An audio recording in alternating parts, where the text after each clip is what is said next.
let's take a look at inside the opening mounts, and we'll first look at the butt corner.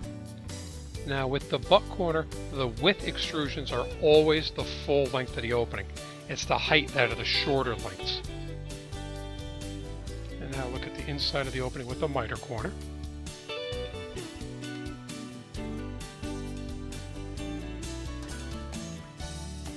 And now we'll look at around the opening mounts.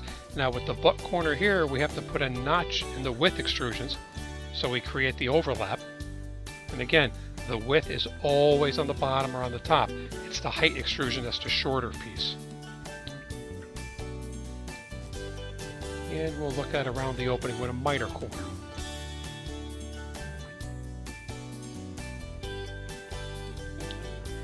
Now, let's get over to our simulated porch opening, and we'll start cutting and mounting extrusions. And the first step is always measure, and we're going to do our widths first. And we're going to cut our extrusions on a chop saw that's equipped with an aluminum cutting blade. Now these are readily available in any home center, and you're going to use the aluminum blade whether you're cutting the PVC or the aluminum snap. Test fit your extrusions, and there's some reductions and gaps that we'll talk about at the end of the video.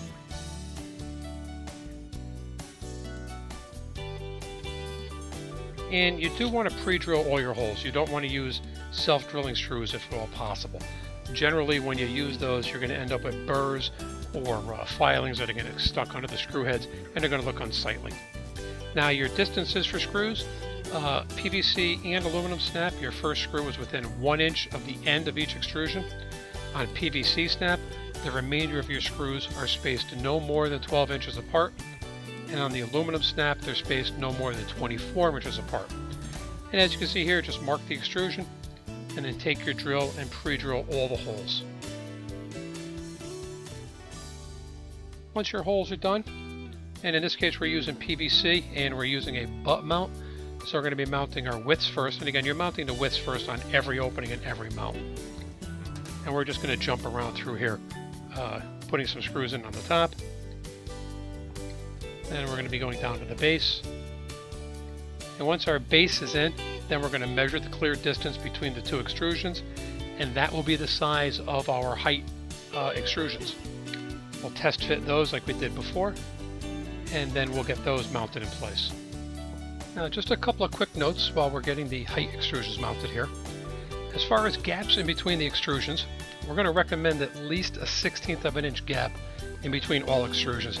That's just for normal expansion and contraction of the building. This is critical with the PVC because PVC does have a high expansion and contraction ratio, so you definitely do not want to have the PVC snap butted together with no gap in between the extrusions. As far as mounting hardware goes, you're free to use any type of hardware that's best for your application, but with the PVC snap, you absolutely have to use a full head screw. You cannot countersink because the snap will pull right through it. Now you look here, you see the extrusions fully mounted, and this opening's ready to be screened. And we're ready to move on to our last two topics. When mounting around the opening with the miter corner, the easiest way to figure your size is to measure the clear opening and add 1 inch to that dimension. That should give you enough of an overlap on each side for the miter to come together nice and clean. And when using a butt corner around the opening, measure your clear opening, add 7/8 of an inch to the width extrusions only, and that'll allow you the room to create the 7/16 notch that's required for the overlap as shown here.